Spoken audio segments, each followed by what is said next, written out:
नमस्कार दोस्तों। आज का जो प्रश्न है वो है वारेन हेस्टिंग्स के सुधारों की विवेचना करें। तो चलिए बिना देर के आज के इस वीडियो में बिल्कुल आसान से आसान शब्दों में समझने का प्रयास करते हैं। क्वेश्चन से दोस्तों कि वारेन हेस्टिंग्स के सुधारों की विवेचना करें, यानी कि वारेन हेस्टिंग्स जब बंगाल का गवर्नर बनकर आया तो इन्होंने क्या सुधार किया था, इसके बारे में आपको बताना है। सबसे पहले आपको इंट्रोडक्शन देना है कि वारेन हेस्टिंग्स एक ब्रिटिश अधिकारी थे जो 1772 में बंगाल के गवर्नर बने और 1785 तक इस पद पर रहे। यानी कि जो वारेन हेस्टिंग्स थे दोस्तों, ये ब्रिटिश अधिकारी था जो 1772 ईस्वी में बंगाल का गवर्नर बनकर आता है और 1785 ईस्वी तक जो है यह गवर्नर जनरल के पद पर रहता है। क्योंकि 1773 का जो रेगुलेटिंग एक्ट ब्रिटिश संसद द्वारा पारित किया गया, इस एक्ट के तहत बहुत सारी सुधार किया गया। उनमें से एक सुधार था वारेन हेस्टिंग को जो है भारत में बंगाल का गवर्नर जनरल बनाया गया। यानी कि 1773 का जो रेगुलेटिंग एक्ट था, इस एक्ट के आधार पर वारेन हेस्टिंग्स जो पहले बंगाल का गवर्नर था, बाद में जो है इसको बंगाल का गवर्नर जनरल बना दिया गया। यानी कि नया पद का सृजन किया गया दोस्तों। अब जो बंगाल का गवर्नर जनरल था वो जो है मद्रास और बम्बई प्रेसिडेंसी का नियंत्रण रखता था, यानी कि सुपरवाइज करता था। अब जो है मद्रास और बम्बई जो है वारेन हेस्टिंग्स के नियंत्रण में था। तो इस प्रकार से 1773 के रेगुलेटिंग एक्ट के आधार पर यह बंगाल का गवर्नर जनरल बन गया। दोस्तों, वारेन हेस्टिंग्स ने भारत में गवर्नर जनरल के पद पर रहते हुए प्रशासनिक, न्यायिक और राजस्व प्रणाली में कई महत्वपूर्ण सुधार किया। जो सबसे बढ़कर इनका सुधार था वो था बंगाल में द्वैध शासन व्यवस्था को समाप्त करना। यानी कि दोस्तों, जब वारेन हेस्टिंग्स बंगाल का गवर्नर जनरल बनता है तो ऐसी स्थिति में इन्होंने कई क्षेत्रों में सुधार किया, चाहे प्रशासनिक हो, न्यायिक हो, राजस्व प्रणाली हो। जब इन सभी क्षेत्रों में सुधार किया, उनमें से सबसे बढ़कर जो इन्होंने सुधार किया वो था बंगाल में द्वैध शासन व्यवस्था को समाप्त करना। द्वैध शासन व्यवस्था क्या था? तो बंगाल में जो है रॉबर्ट क्लाइव ने 1765 में द्वैध शासन व्यवस्था को लागू किया था। क्यों लागू किया था? ताकि वहां पर जो है राजस्व कलेक्ट करने का अधिकार ब्रिटिश कंपनी के पास हो जाए और प्रशासन चलाने का जो है अधिकार नवाब के पास रहे। तो इस प्रकार से जो है 1765 में रॉबर्ट क्लाइव के द्वारा जो बंगाल में द्वैध शासन व्यवस्था को लागू किया गया था, उसको जो है वारेन हेस्टिंग्स ने समाप्त कर दिया। इस प्रकार से इन्होंने जो सुधार किया, उन सुधारों से ब्रिटिश साम्राज्य को मजबूत किया। उसके बाद दोस्तों, वारेन हेस्टिंग्स के सुधारों के बारे में आपको हेडिंग बनाना है, क्योंकि आपको प्रश्न में पूछा गया है कि वारेन हेस्टिंग्स ने क्या सुधार किया था। पहला जो है वो है प्रशासनिक सुधार। प्रशासनिक सुधार के अंतर्गत वारेन हेस्टिंग्स ने सबसे पहले 1772 में कोर्ट ऑफ डायरेक्टर के अनुसार बंगाल में द्वैध शासन व्यवस्था को समाप्त किया और बंगाल के जो प्रशासन था उसको बेहतर तरीके से पुनर्गठित करने के लिए इन्होंने प्रयास किया। यानी कि वारेन हेस्टिंग्स ने जो है प्रशासनिक व्यवस्था में क्या सुधार किया?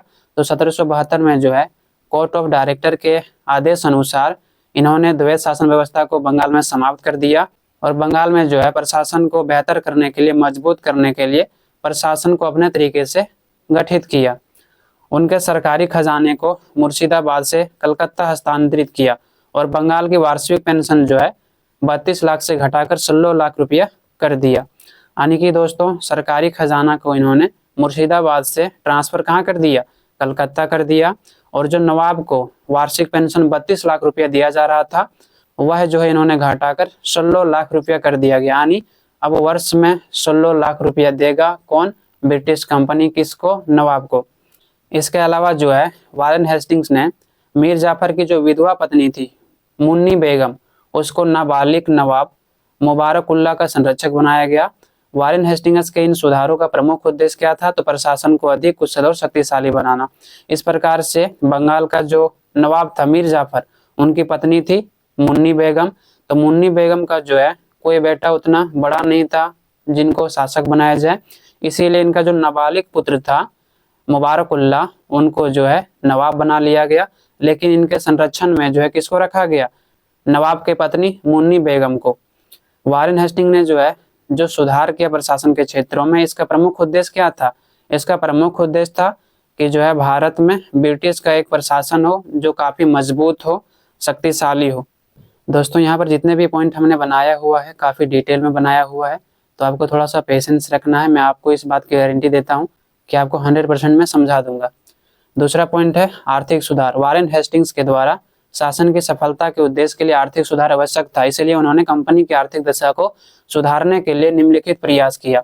यानी कि वारेन हेस्टिंग्स ने जो है भारत में ब्रिटिश कंपनी के शासन व्यवस्था को बेहतर बनाने के लिए आर्थिक क्षेत्रों में सुधार करने का प्रयास किया। पहला है, बंगाल के नवाब की वार्षिक पेंशन को जो है 32 लाख रुपए से घटाकर कितना कर दिया गया, 16 लाख रुपया कर दिया गया। इससे क्या हुआ, तो कंपनी को काफी बेनिफिट हुआ। दूसरा, वारेन हेस्टिंग्स ने जो है 1773 में जो मुगल सम्राट था शाह आलम द्वितीय, उनसे करा और इलाहाबाद के जिला को छीन लेता है और इन्हें जो है अवध के नवाब जो था उस समय शुजाउद्दौला, उनको 50 लाख रुपये में बेच दिया। इससे क्या हुआ, कंपनी की आर्थिक स्थिति बेहतर हुई। दूसरा पॉइंट में यह कहा गया दोस्तों कि मुगल सम्राट जो था शाह आलम द्वितीय, इनको जो है पहले दिया था कारा और इलाहाबाद का क्षेत्र। कब, तो जब 1764 में बक्सर का युद्ध होता है, उस दौरान जो है कंपनी के द्वारा मुगल बादशाह शाह आलम द्वितीय को कारा और इलाहाबाद का क्षेत्र दिया जाता है और इनसे दीवानी यानी राजस्व कलेक्ट करने का अधिकार कंपनी अपने हाथों में ले लेता है। और जब वारेन हेस्टिंग्स आता है तो वही क्षेत्र को जो है शाह आलम द्वितीय से छीन लेता है और फिर जो है इन्हें जो नवाब था अवध का शुजाउद्दौला, उनके पास बेच देता है 50 लाख रुपये में। इस तरह से इनकी आर्थिक स्थिति बेहतर हो जाती है। तीसरा है दोस्तों, कर्मचारियों को दी जाने वाली पेंशन में भी भारी कटौती कर दी। इसका उद्देश्य क्या था, तो कंपनी की वित्तीय स्थिति को मजबूत करना और प्रशासनिक खर्चों को नियंत्रित करना। यानी कि दोस्तों पहले ब्रिटिश कर्मचारियों को जो पेंशन दिया जा रहा था, उनके पेंशन में कटौती की गई। इसका उद्देश्य क्या था, इसका उद्देश्य था ब्रिटिश कंपनी को जो है वित्तीय रूप से मजबूत बना देना, ताकि प्रशासनिक क्षेत्रों में जो है इसका खर्च किया जा सके। चौथा है दोस्तों, शुजाउद्दौला से सहायता के बदले में 40 लाख रुपये तथा बनारस का जिला प्राप्त किया गया। शुजाउद्दौला से कहा था कि हम आपके राज्य की सुरक्षा की गारंटी लेते हैं, ऐसी स्थिति में हमारी सेना आपकी रक्षा करेगी, लेकिन आपको जो है प्रति वर्ष 40 लाख रुपया देना पड़ेगा। तो इस प्रकार से शुजाउद्दौला से 40 लाख रुपया लिया और बनारस का जिला भी इन्होंने प्राप्त कर लिया। इस तरह से दोस्तों 1773 ईस्वी में कंपनी की दशा बहुत खराब थी, लेकिन जो है हेस्टिंग्स के प्रयासों के कारण कंपनी की दशा पहले की तुलना में बहुत बेहतर हुई। दोस्तों मैं थोड़ा सा आप लोगों को जल्दी समझाते हुए चलता हूं, क्योंकि काफ़ी डिटेल में हमने इस आंसर को लिख दिया है। ऐसे में अगर बहुत ज़्यादा स्लोली आपको पढ़ाऊंगा तो ये वीडियो 30 से 40 मिनट हो सकता है, और इतना आजकल के स्टूडेंट में पेशेंस होता नहीं है दोस्तों, इसलिए मैं थोड़ा सा जल्दी आप लोगों को बताने का प्रयास कर रहा हूँ। तीसरा है न्यायिक सुधार, यानी कि वारेन हेस्टिंग्स ने जो है न्यायिक व्यवस्था में भी महत्वपूर्ण सुधार किया। पहला था, अंग्रेजी शासन के दौरान हर जिले में दीवानी और फौजदारी अदालत बनाई गई। आप लोगों को दोस्तों दीवानी और फौजदारी मामले पता ही होगा कि क्या होता है। दीवानी का मतलब होता है सिविल केसेस और फौजदारी का मतलब होता है क्रिमिनल केसेस। दीवानी अदालत का नियंत्रण अंग्रेज कलेक्टर के पास था, जबकि फौजदारी अदालत का जो नियंत्रण था वो भारतीय काजी के पास था। यानी कि दोस्तों वारेन हेस्टिंग्स जब गवर्नर जनरल बनता है तो ऐसी स्थिति में इन्होंने हर जिले में दीवानी और फौजदारी अदालत स्थापित करता है। इतना ही नहीं, जो दीवानी अदालत है उसका नियंत्रण किसको दिया गया, तो अंग्रेज कलेक्टर को, और जबकि जो फौजदारी अदालत था यानी क्रिमिनल केसेस था उसको हैंडल करने के लिए भारतीय काजी को दिया गया। भारतीय काजी उस समय दोस्तों एक न्यायाधीश था जो न्याय करता था।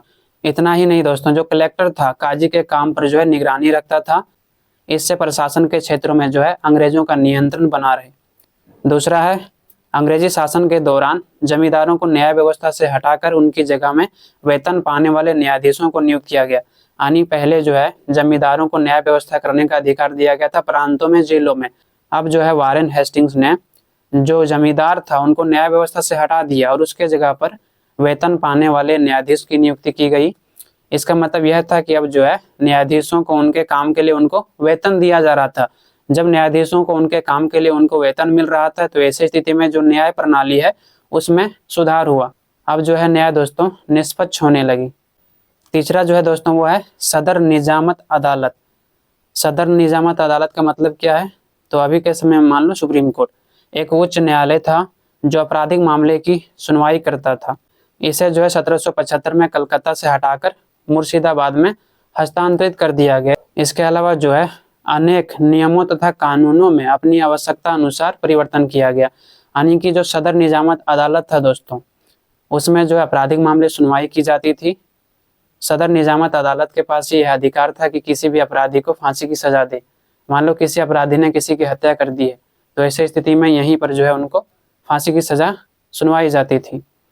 चौथा जो है वो है व्यापारिक सुधार। वारेन हेस्टिंग्स ने व्यापार में भी महत्वपूर्ण सुधार किया था। पहला, जमींदारों के जो शुल्क गृह थे उनको बंद करवा दिया गया और केवल 5 स्थानों पर जो है शुल्क गृह रखे गए। इसका मतलब क्या है दोस्तों, पहले जो है ब्रिटिश कंपनी क्या करता था, जमींदारों को भू राजस्व वसूलने के लिए जिम्मेदारी दिया गया था, यानी कि किसानों से दोस्तों पहले भूमि का टैक्स कौन वसूलता था, जमींदार ही वसूलता था। लेकिन अब जो है वारेन हेस्टिंग्स ने एक नियम लागू कर दिया और उस नियम के तहत अब जमींदारों से जो है टैक्स वसूलने की अधिकार को छीन लिया, समाप्त कर दिया। अब जो है केवल 5 स्थानों पर शुल्क गृह बनाया गया, यानी ऑफिस बनाया गया जहां पर राजस्व को वसूला जाएगा और यहाँ पर जो है अंग्रेज अधिकारियों को बैठा दिया गया। दूसरा है कि दस्तक की प्रथा को जो है खत्म कर दिया और लगभग 2.5% शुल्क सभी पर लागू कर दिया। इसका मतलब क्या है, आप सभी को पता होगा कि जब बंगाल में सिराजुद्दौला शासक था, 1757 में सिराजुद्दौला और अंग्रेजों के बीच लड़ाई होती है। लड़ाई का यही मूल कारण था कि जो दस्तक प्रणाली था उसका दुरुपयोग कौन कर रहा था, ब्रिटिश कंपनी। कैसे कर रहा था, तो जो ब्रिटिश कंपनी था उनको जो है छूट मिला था। दस्तक का मतलब क्या है, फ्री पासेस। उनको छूट मिला था किससे, तो मुगल बादशाहों से। तो मुगल बादशाह ने जो है कंपनी को छूट दिया गया था व्यापार के क्षेत्रों में। ऐसे में जो ब्रिटिश अधिकारी था दोस्तों वो जो है दस्तक प्रणाली का दुरुपयोग कर रहा था। दोस्तों जब ब्रिटिश कंपनी के अधिकारियों द्वारा दस्तक का बहुत ज्यादा दुरुपयोग करने लगा तो ऐसी स्थिति में जो है कंपनी को बहुत ज्यादा नुकसान होने लगा। इसीलिए जो है वारेन हेस्टिंग्स ने दस्तक प्रणाली को ही समाप्त कर दिया। तीसरा, नमक और अफीम का व्यापार सरकार के नियंत्रण में रखा गया। नमक जो है और जो अफीम है इसका व्यापार जो है सरकार अपने नियंत्रण में ले ली। चौथा है, व्यापारियों की मदद के लिए जो है कलकत्ता में बैंक और सरकारी टकसाल स्थापित किए गए, यानी कि व्यापारियों की मदद के लिए जो है कलकत्ता में बैंक स्थापित किया गया। इतना ही नहीं दोस्तों, सरकारी टकसाल स्थापित किए गए। सरकारी टकसाल का मतलब क्या है, यानी धातुओं को पिघलाकर सिक्के ढालने की शुरुआत की गई। इस प्रकार से जो है धातुओं से इंडियन करेंसी ढाला गया। और पांचवा है, तिब्बत और भूटान से जो है व्यापार बढ़ाने की कोशिश की, इससे व्यापार में सुधार आई। और तिब्बत और भूटान था तो वहां पर जो है व्यापार बढ़ाने की कोशिश की। इस प्रकार से जो है व्यापार के क्षेत्रों में सुधार किया गया। पांचवा दोस्तों आपको बनाना है पॉइंट, शैक्षणिक सुधार, यानी शिक्षा की व्यवस्था में इन्होंने क्या सुधार किया। वारेन हेस्टिंग ने जो है शिक्षा के क्षेत्रों में भी महत्वपूर्ण सुधार किया था। पहला, उन्होंने 1781 में कलकत्ता में एक मदरसा स्थापित किया और गीता का अंग्रेजी में अनुवाद करवाया। 1781 में इन्होंने जो है कलकत्ता में एक मदरसा की स्थापना करती है और इस मदरसा में जो है जो गीता है जो संस्कृत भाषा में लिखी गई थी उनको अंग्रेजी में अनुवाद करवाया जाता है। दूसरा, उनके समय में कलकत्ता और मद्रास में कॉलेज बने और यहाँ पर जो है कला और विज्ञान का अध्ययन करवाया जाता था। तीसरा है दोस्तों कि जो वारेन हेस्टिंग्स था इन्होंने हिंदू और मुस्लिम कानूनों को संग्रहित करने के लिए एक पुस्तक प्रकाशित किया। दोस्तों वारेन हेस्टिंग्स का जो है एक ऐसा प्रयास था कि भारतीयों को अलग अलग अपराध के लिए अलग अलग कानून व्यवस्था द्वारा न्याय दिया जाता है। इसके लिए कोई ऐसा बुक हो जाए, ऐसा कानून या विधि का जो है पुस्तक बन जाए जिसमें जो है सभी पर लागू हो। इसीलिए जो है इन्होंने हिंदू और मुसलमान के जो कानून थे उसको संग्रहित किया ताकि दोनों पर लागू किया जाए।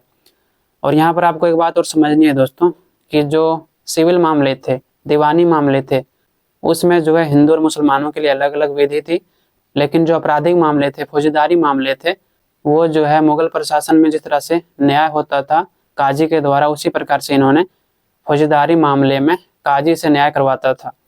और चौथा है 1776 में कोड ऑफ जेंटू लॉ तथा 1791 में डाइजेस्ट ऑफ हिंदू लॉ प्रकाशित हुआ।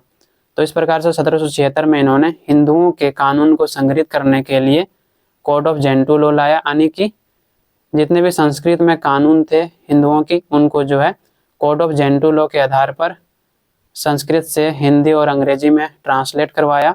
इस प्रकार से वारेन हेस्टिंग ने जो है शिक्षा के क्षेत्रों में महत्वपूर्ण सुधार किया था। और अंत में आपको निष्कर्ष लिखना है। उपयुक्त तथ्यों के आधार पर हम यह कह सकते हैं कि जहां रॉबर्ट क्लाइव ने भारत में ब्रिटिश ईस्ट इंडिया कंपनी के शासन की नींव रख दी, वहीं जो वारेन हेस्टिंग्स था इन्होंने भारत में ब्रिटिश कंपनी की सत्ता को मजबूत कर दी। तो आपको जो है एक बेहतर निष्कर्ष लिखना है दोस्तों। आपको इस प्रकार से लिखना है कि जो उपयुक्त तथ्य है, उपयुक्त तथ्य का मतलब ऊपर में जो तथ्य हमने लिखा है उस तथ्य के आधार पर हम यह कह सकते हैं कि जो रॉबर्ट क्लाइव था जिन्होंने भारत में ब्रिटिश कंपनी की नींव रख दी, वहीं जो वारेन हेस्टिंग्स था उन्होंने भारत में जो है ब्रिटिश कंपनी की सत्ता को मजबूत कर दी। तो आपको इस प्रकार से एक बेहतर निष्कर्ष लिख देना अंत में। तो यहाँ पर समाप्त होता है दोस्तों। आई होप आप सभी को समझ में आया होगा। मैं जितना जल्दी पढ़ाने का प्रयास करता हूँ दोस्तों, लेकिन वीडियो जो है 16 से 17 मिनट बन ही जाती है। तो आज के लिए इतना ही। आपको अगर इस वीडियो से थोड़ी सी भी सहायता मिली हो तो अपने दोस्तों के साथ शेयर करें और दोस्तों ज़्यादा से ज़्यादा अपना प्यार बनाए रखें, सपोर्ट करें, इससे हमें मोटिवेशन मिलता है और मैं आप लोगों के लिए बेस्ट से बेस्ट कंटेंट लिख पाता हूँ। अब रहा जो है मेजर पेपर 7 और 8, तो मेजर पेपर 7 में बहुत सारे प्रश्न हमने बता दिया है, मेजर पेपर 8 में बहुत सारे प्रश्न बता दिए हैं। जो क्वेश्चंस बच गए हैं वह जो है बहुत जल्द आने वाला है, तो आप लोगों की चिंता करने की कोई आवश्यकता नहीं है। आज के लिए इतना ही, आप लोगों से बहुत जल्द मिलते हैं नेक्स्ट वीडियो में। धन्यवाद।